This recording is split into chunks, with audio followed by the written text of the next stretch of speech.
வணக்கம். சற்றுமுன் வெளியான முக்கிய அறிவிப்படி நாடு முழுவதும் அமலுக்கு வரக்கூடிய புதிய மாற்றங்கள் குறித்து தற்போது முக்கியமான அறிவிப்புகள் வெளியாகியுள்ளன. இதுல என்னென்ன மாற்றங்கள் என்பதை பற்றி விரிவாக நம்ம வீடியோல பார்க்கிறோம். வீடியோவை கடைசி வரைக்கும் முழுமையாக பாருங்க. வீடியோக்குள்ள போறதுக்கு முன்னாடி இந்த வீடியோக்கு ஒரு லைக் பட்டன் பிரஸ் பண்ணிக்கோங்க.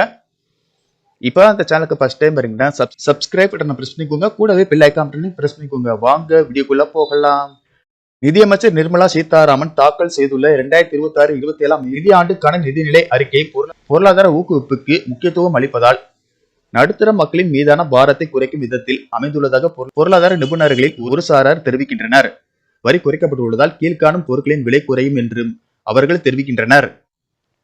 விலை குறையும் பொருட்கள்: புற்றுநோய், நீரிழிவு நோய்க்கான மருந்துகள் உட்பட 17 வகையான உயிர்காக்கும் மருந்துகள், காலணிகள், தோல் பொருட்கள், தொலைக்காட்சி உபகரணங்கள், மைக்ரோவேவ் ஓவன்கள், கேமராக்கள், குறிப்பிட்ட சில மது வகைகள் மற்றும் ரசாயனங்கள், வெளிநாட்டு கல்வி, வெளிநாட்டு சுற்றுலா, எரிசக்தி துறைசார் உபகரணங்கள், அணு ஆயுத திட்டங்களுக்கான இறக்குமதி செய்யப்படும் பொருட்கள், மின்சார வாகன பேட்டரிகள், ஜவுளி பொருட்கள், கைபேசிகள் மற்றும் கையடக்க கணினிகள், சூரிய சக்தி தகடுகள், கடல் உணவுகள், விளையாட்டு உபகரணங்கள், சுய பயன்பாட்டுக்கு பயன்படுத்தப்படும் வெளிநாடுகளிலிருந்து இறக்குமதியாகும் குறிப்பிட்ட சில பொருட்கள் ஆகியவை விலை உயரும் என்றும் கணிக்கப்பட்டுள்ளது. வெளிநாடுகளுக்கு கல்வி, மருத்துவ செலவுக்காக பணம் அனுப்புதலுக்கான நடவடிக்கையில் வரி தளர்வு உள்ளிட்டவை ஆகும்.